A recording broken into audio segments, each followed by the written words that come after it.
కూటమి ఏడాది పాలనకు సంబంధించి మనం ఎప్పుడు అప్డేట్ ఇస్తూనే ఉన్నాము, మాట్లాడుతూనే ఉన్నాము.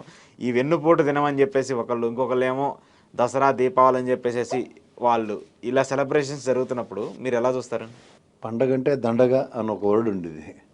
ఈ దండగ వాతావరణం కనబడుతున్నప్పుడు ఈ వెన్నుపోట్లు, పోట్లు దాని ఆవశ్యకత అన్న దగ్గర చూసుకుంటే ఫస్ట్ ఆఫ్ ఆల్ అసలు వీళ్ళు వెన్నుపోటు దినం చేయడానికి హక్కు ఉందా లేదా అన్నది వీళ్ళకి ఫస్ట్ ఎక్స్ప్లెనేషన్ ఇస్తే తర్వాత మన అందరి పని సులువు అవుతుందని నాకు ఒక అజంప్షన్ ఉంది. ఓకే.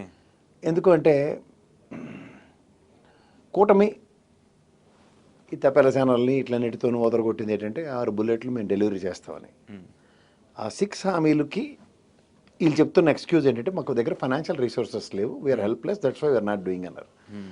అది జరగనందుకు, ఎందుకంటే మనం ఏ యుద్ధ ప్రాతిపదిక మీద మనం ప్రభుత్వాలను మార్చాము, ఎక్కడ పాతాళంలోకి దొక్కేసి 11 ఇచ్చి 124 తెచ్చుకున్నాము.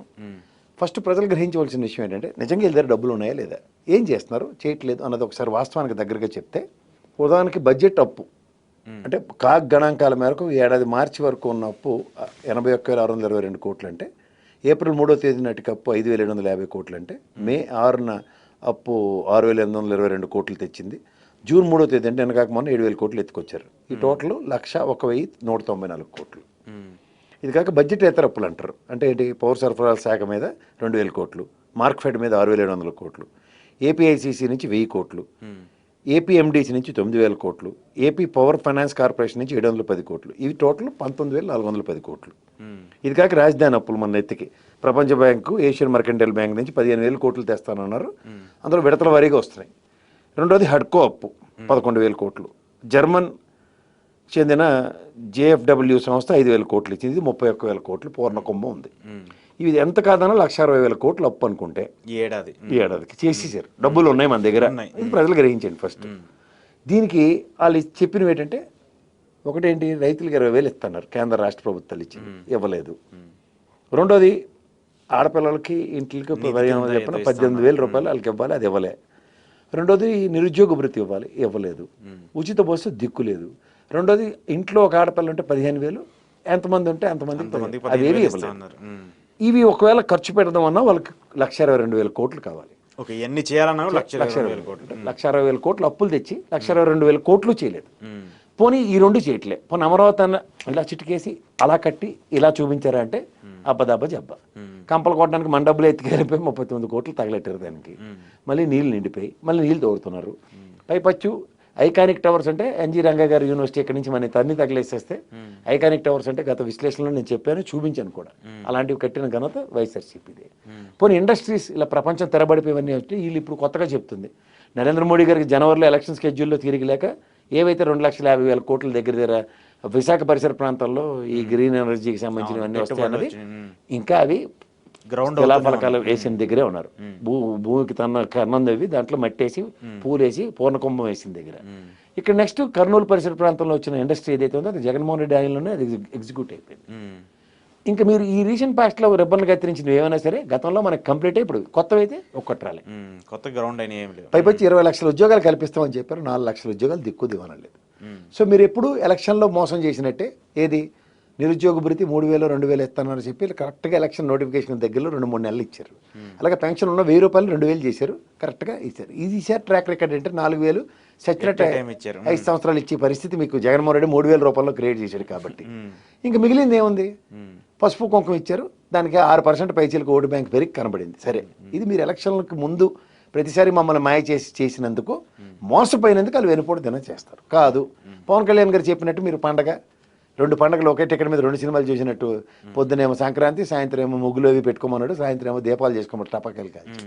ఏడు చేశారని ఈ సంవత్సరం పాటు మీరు 66,000 మంది అప్లై చేస్తే 11,000 మంది రీవాల్యుయేషన్లో పాస్ అయినందుకు విద్యాశాఖ మంత్రి గారు ప్రాణాలకు తెగించి మీరు 2 లక్షల పుస్తకాలు చదివినందుకు 2 లక్షల 1వ పుస్తకం ఇవాళ మీకు ఇచ్చినందుకు మీరైతే పండుగ చేసుకోండి.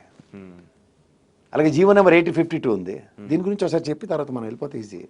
852 జీవో ప్రకారం ఏంటి చెప్పారండి మీరు, అదే జరిగిపోయిన దాన్ని అదే తవ్వి మళ్ళీ ఎందుకంటే అయిపోయిన చెత్తనంతా మీరు ప్రాణాలకు తెగించి ఏదో లేటెస్ట్ టెక్నాలజీని అడాప్ట్ చేసినట్టుగా ఏఐ టెక్నాలజీలో వాడడం అలవాటు అయిపోయింది కాబట్టి 852 జీవోలో 25/2025 ఏమని ఇచ్చారు, ఎస్సీ రైల్వేస్ ఒక 7th మెట్రోపాలిటన్ రైల్వే మెజిస్ట్రేట్ గారు ఇచ్చిన తీర్పుని రైల్వే హిస్టరీలో అసలు అలాంటి తీర్పు ఇవ్వడం నా భూతం నా భవిష్యత్తు ఏదో జన్మలో చేసుకున్న సుకృతానికి. ఎందుకంటే సిపిఐ నారాయణ ఇక్కడ హరీశ్రావు ప్రాక్టికల్గా ఎగ్జాంపుల్స్ చెప్తున్నాను. వీళ్ళు ఇంకా రైల్వే కోర్టుల చుట్టూ తిరుగుతూనే ఉన్నారు.